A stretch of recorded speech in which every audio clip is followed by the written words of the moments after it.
والله يدعو إلى دار السلام ويهدي من يشاء إلى صراط مستقيم. Assalamu alaikum, peace, and welcome to you to our program, The Beauties of Islam. Beauties of Islam is a program designed specifically to bring out the beauty and the understanding of what Islam is really all about. My name is Yusuf Estes, and for the next few minutes, I want to talk a little bit more about the subject that I've been preaching on, the subject of the beauties that we find in Islam when we look at it from a different perspective.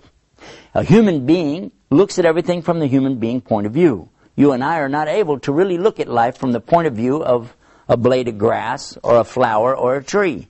We can't really know how a tree is looking at everything, but the one who created that tree obviously knows all about it. And who is the creator of everything? And that's what we're talking about now. We're talking about Allah.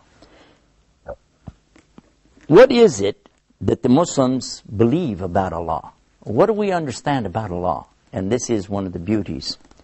We understand Allah to be unlike. That's the first thing that we're going to say. Allah is unlike. Unlike what? Unlike anything that you're going to be able to describe. Because everything that we are aware of is in the creation. So if the God is in the creation, that means He's created. And the logical question somebody's going to ask you, well, who created God? And then what will be your answer? So the Muslim understands this beautiful concept that God is not in the creation and He is not like the creation. He is outside of His creation in a manner that best suits Him, being God. One of the things, there's a question that comes up a lot, can God do anything? Well, for the one who believes in a God, they will say, yeah, He's God. He can do anything He wants to do. A human will naturally attribute that to God because we're not God. There's a lot of things we can't do. And we want God to be kind of like Superman. He can do anything. You know, He's God, Superman, sort of. But for the Muslim, that doesn't work. Number one, we don't compare God to a man, even Superman. And we don't put God like the creation or in the creation. And then there's another point, too. We know that Allah is not having limits like anything in the creation itself. Who is God? What is God? And this is, like I said, one of the most beautiful concepts that you'll ever imagine. To first begin with what He is not. And this is how He begins. La ilaha illa anta subhanaka inni kuntu minadh dhalimin. A beautiful statement that was said by one of the prophets. Peace and blessings be upon him. And this is that there is none like Allah to be worshipped. Only Allah is to be worshipped. But then it glorifies in His majesty above all things and says, for sure, the wrongdoing is coming from me. A very healthy statement, by the way, for a human being to come to this conclusion. God's perfect, and I'm not. But when we talk about God's existence, how do we understand this? And how do we justify what God does and doesn't do? Can God do anything? Actually, the Muslim's going to say, you're trying to compare Allah to His creation again. What God does and doesn't do. For instance, somebody would say, well, if God can do anything, could He be a man? Right away, the Muslim would say, no. Well, could He lie? No. Could He die? No. Could God cheat? No. These are things that, you're saying bad things about God. So these are things He doesn't do. How do you justify that? At the same time, you're saying God could do anything. Well, Muslims don't say that. We say, La hawla wa la quwwata illa billah. There is no might, there's no power except the might and the power of Allah. And we say, Allahu ala kulli shay'in qadir.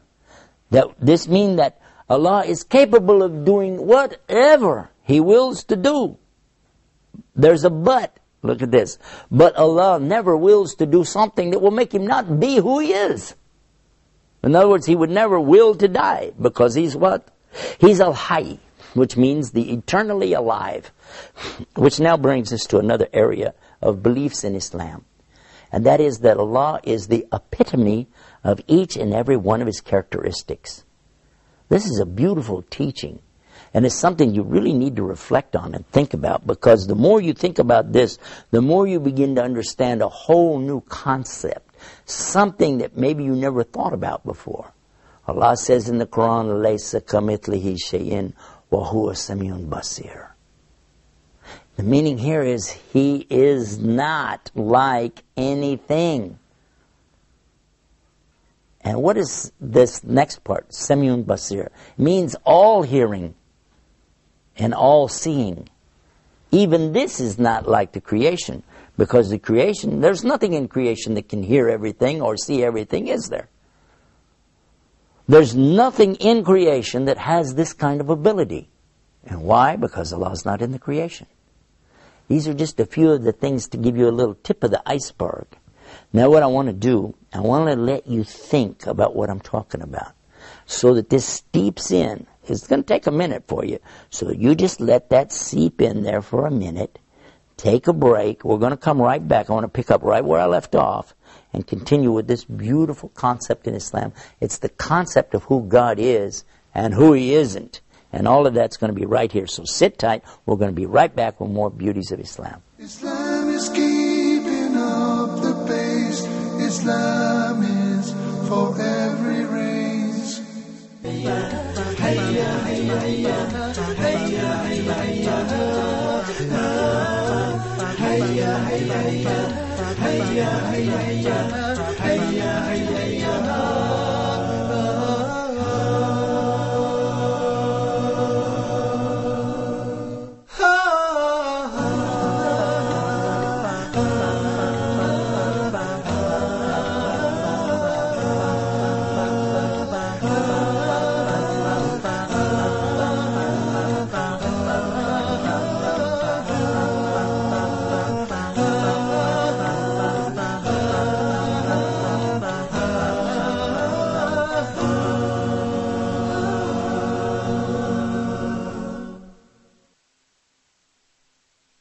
Islam is keeping up the pace.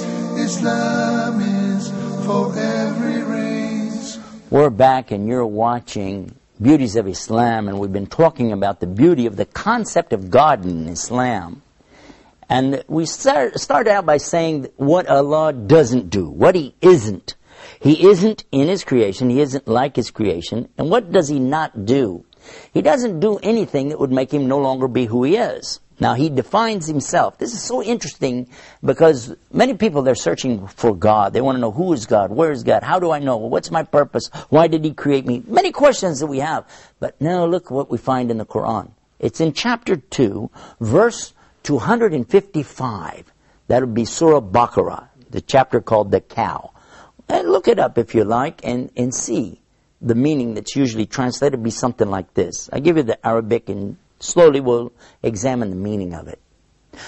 Allahu la ilaha illahu al-hayyul qayyum la ta'khudhuhu sinatun wa la nawm lahu ma fis samawati wa ma fil ard man alladhi yashfa'u indahu illa bi'idhnihi ya'lamu ma bayna aydihim wa ma khalfahum wa la yuhituna bi shay'in min ilmihi illa bima sha'a.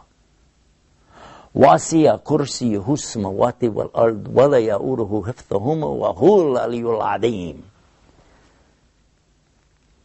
You cannot translate this to the English language word for word and really still get this beautiful meaning, but we're going to try anyway. Allah starts out telling you again, Allahu la ilaha illahu.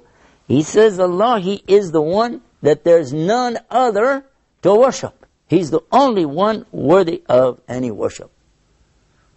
Al-Hayy, Al-Qayyum. Al-Hayy means the eternally and always living. Al-Qayyum, the eternally and always self-subsisting. It means He can't die because He's always alive. And He doesn't ever need anything from His creation because He's totally independent of His creation. He doesn't need anything. These are two very important characteristics, and He is the epitome of those. These are eternal and total capacities that only Allah can have ascribed to Him. And then He continues and He says in here that He doesn't get tired. and he doesn't get sinatun wala naum, and he doesn't sleep. These are human attributes. These are creation things like animals and people, but not Allah. He doesn't get weary. He doesn't fall asleep. And look at this. And then he said, everything in the universe belongs to Him. Totally and completely. It all belongs to Him. Then he asked a rhetorical question.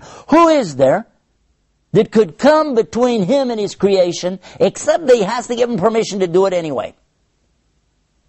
And then he says that He has full and total knowledge of the whole entire universe. And you don't have any knowledge. I don't have any knowledge, except what He gives us. And by the way, He can take it away from us too, can't He? Then he says that His kursi extends over the universe. His kursi. And this kursi is sometimes translated as chair. I'm sitting in a kursi right now. It's translated as chair, but actually it can be also like a stool. And this stool is in front of Allah's arsh, His throne, in the same way, in same size proportion as a ring thrown into the desert.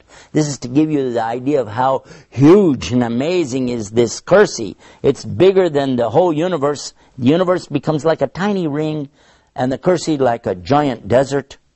Then the comparison from Allah's kursi to His throne, again, now suddenly the kursi is the tiny ring, and the throne is the giant desert. Now this proportion thing is important, because the next part it comes up and it says how mighty and how majestic and how amazing is Allah subhanahu wa ta'ala.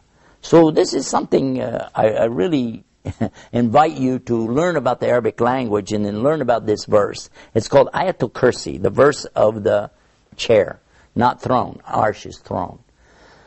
From this, we're able to gain at least an introduction to the understanding of the beauty of the meaning of the word Allah. The word Allah. You know, we could have a whole program just talking about this word Allah. So amazing is this concept. But let us continue with what we were saying earlier. What it is Allah doesn't do. If you said, could He die? Absolutely, He doesn't do that, because He is the all alive. That's one of His attributes, His characteristics. It's one of His 99 names, as we call it, as Muslims. And as far as could He lie or could He cheat? Well, two of His names are Al-Haq, which is absolute truth. He is truth. It doesn't mean He's truthful. He is truth. So obviously, there can't be anything as a lie or anything deceptive. Also, He's adil, which is meaning totally fair and just. Therefore, He could never cheat, and He wouldn't. And when you start to talk about some of the things about Allah and you're comparing Him to the creation, this will boggle your mind, and it makes people nuts. I'll give you the example. If somebody say, can Allah do anything? God, can He do anything? And somebody will say, yeah, why not? And then they'll say, can He make a rock so big that nothing can move it? And, yeah, sure, why not? He can make a rock so big nothing can move it. But now you're going to have a problem. Because if He can't move it, that's something He can't do. And how will you answer that? What the Muslim will say is, Allah doesn't make stuff like humans do, and He doesn't move stuff like humans do. He can make a rock so big that nothing in the creation can ever move it. But for Him, everything is by command. He says, kun fayakun. Be, and it is. And that's when the rock takes form and shape. And when He says move, it moves. And He doesn't move things like you and I with a fulcrum and a lever and a mass and no.